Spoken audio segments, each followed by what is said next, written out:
La route 19 était connue pour ses longs tronçons déserts, qui traversaient de vastes zones rurales sans signe de vie sur des kilomètres. Peu osaient l'emprunter la nuit. Les histoires qui entouraient la région n'étaient pas nouvelles, des conducteurs qui disparaissaient, des voitures abandonnées trouvées sans explication, et des récits d'une créature qui guettait dans l'obscurité. Marcelo, un camionneur expérimenté et sceptique, ne croyait pas aux légendes locales. Pour lui, la route 19 n'était qu'un raccourci supplémentaire qu'il empruntait lors de ses voyages nocturnes. Une nuit particulièrement froide et silencieuse, il décida de prendre ce chemin pour raccourcir son voyage, malgré les avertissements d'autres conducteurs. Avec la radio cassée et le ciel sans lune, la route semblait plus sombre que d'habitude. Les phares du camion étaient les seules sources de vie dans cet immense océan d'obscurité. Marcelo était tranquille, jusqu'à ce qu'au loin, ses phares éclairent quelque chose qui ne devrait pas être là. Devant lui, au milieu de la route, quelque chose bloquait le chemin. Marcelo ralentit, fronçant les sourcils. À première vue, cela semblait être un animal, mais la forme était déformée, trop grande pour un loup ou toute créature qu'il connaissait. C'était une ombre informe, avec des poils sombres qui reflétaient la lumière des phares d'une manière inhabituelle. À mesure que le camion s'approchait, la créature leva lentement la tête, révélant des yeux brillants qui semblaient scintiller dans l'obscurité. Un frisson parcourut l'échine de Marcelo, quelque chose en lui disait que ce n'était pas un animal ordinaire. Il accéléra le moteur, espérant que le bruit éloignerait ce que cela pouvait être. Mais au lieu de bouger, la créature resta immobile, le fixant intensément, comme si elle étudiait le camion. Marcelo hésita un instant, mais décida finalement qu'il valait mieux dévier et continuer. Lorsqu'il tourna le volant pour tenter de passer à côté de la créature, elle émet un grognement profond, un son presque humain, mais déformé, comme s'il venait d'un autre monde. Le camion se balança légèrement en passant à côté de la chose, mais Marcelo ne s'arrêta pas pour regarder. Il savait que quelque chose n'allait pas, et la tension dans l'air était presque palpable. Dans son rétroviseur, il vit la créature se tourner lentement pour l'observer partir, ses yeux brillant intensément dans l'obscurité. Marcelo essaya de se concentrer sur la route devant lui, mais la pensée de cette créature derrière lui ne le laissait pas en paix. Le bruit du moteur du camion, qui auparavant lui apportait du réconfort, semblait maintenant étouffé, comme si quelque chose interférait dans l'environnement. Il accéléra, essayant de laisser cette étrange sensation derrière lui. À chaque kilomètre parcouru, l'obscurité semblait plus dense. Soudain, un bruit étrange surgit de l'extérieur, des pas lourds, accompagnés de griffures, comme si quelque chose courait à côté du camion. Marcelo serra le volant, ses yeux se dirigeant rapidement vers les rétroviseurs. Il ne vit rien, mais les sons continuaient, de plus en plus proches. C'est alors qu'il ressentit un fort impact sur le côté droit du camion. La cabine trembla violemment, et le cœur de Marcelo s'emballa.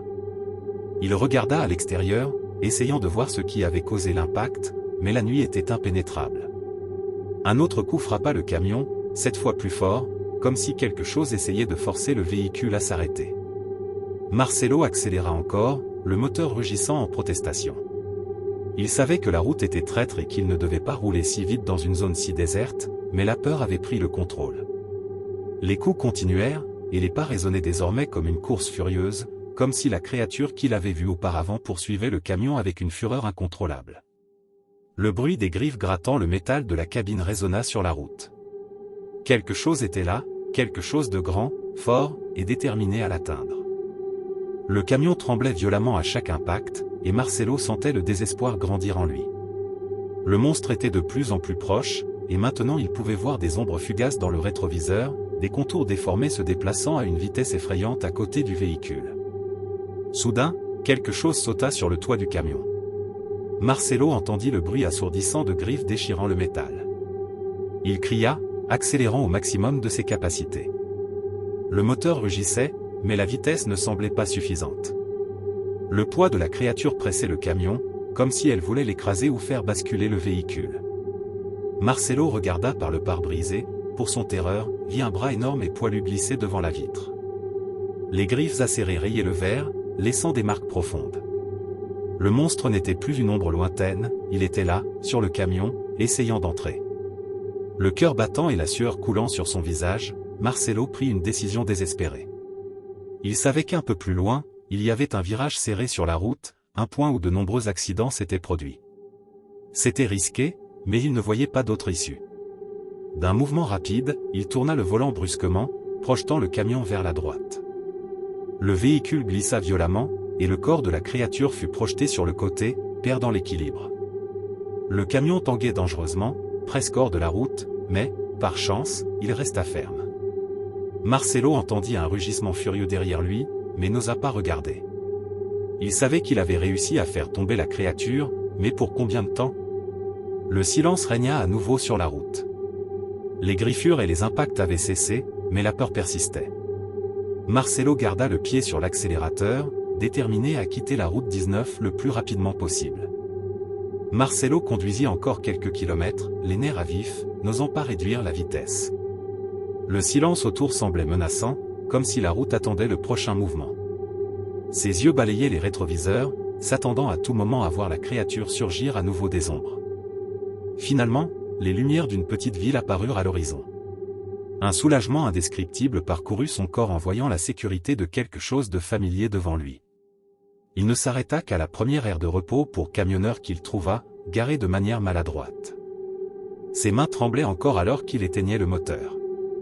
En sortant de la cabine, Marcelo remarqua quelque chose qui lui glaça le sang. De profondes marques de griffes étaient enfoncées sur le flanc du camion, et sur le toit, une partie du métal avait été arrachée. La créature n'avait pas été une illusion de son esprit fatigué. Elle était réelle. Alors qu'il tentait d'assimiler ce qui s'était passé, un vieux camionneur qui se trouvait à la station s'approcha, observant les marques sur le véhicule. « Vous avez pris la route 19, n'est-ce pas » dit-il, d'un regard sombre. « Depuis des années, j'entends des histoires sur la chose qui vit là-bas, mais peu de gens reviennent pour raconter. » Marcelo resta silencieux, incapable de traiter tout cela.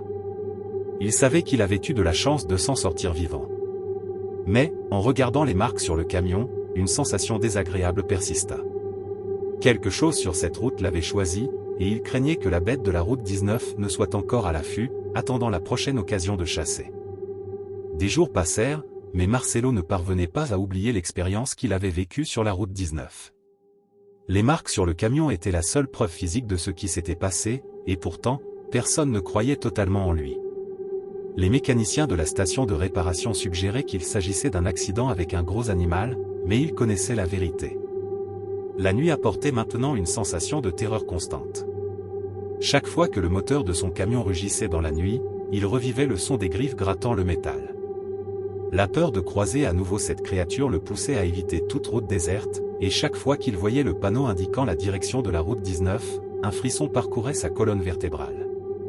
Une nuit, alors qu'il conduisait sur une autoroute différente, Marcelo entendit un bruit familier, un léger grattement sur le toit du camion. Son cœur s'accéléra, et il regarda instantanément dans le rétroviseur. La route était vide. Il essaya de se convaincre que ce n'était que le vent ou une branche, mais quelque chose en lui disait que la bête ne l'avait pas oublié. Même loin de la route 19, il avait l'impression que la créature l'avait marqué d'une manière ou d'une autre, comme s'il était destiné à être chassé à nouveau. Maintenant, chaque voyage était fait avec un poids sur la poitrine, et Marcelo savait qu'à un moment donné, il devrait affronter la bête à nouveau. Merci d'avoir regardé une autre histoire terrifiante sur notre chaîne. Si la bête de la route 19 minutes vous a donné des frissons, n'oubliez pas de liker la vidéo et de la partager avec vos amis qui adorent les histoires d'horreur. Pour suivre d'autres récits effrayants comme celui-ci, abonnez-vous à la chaîne et activez la cloche des notifications pour ne manquer aucune nouvelle vidéo. Votre avis est très important, alors dites-nous dans les commentaires ce que vous avez pensé de cette histoire. Auriez-vous le courage d'affronter la bête? On se retrouve dans la prochaine vidéo, si vous parvenez à échapper à la route 19.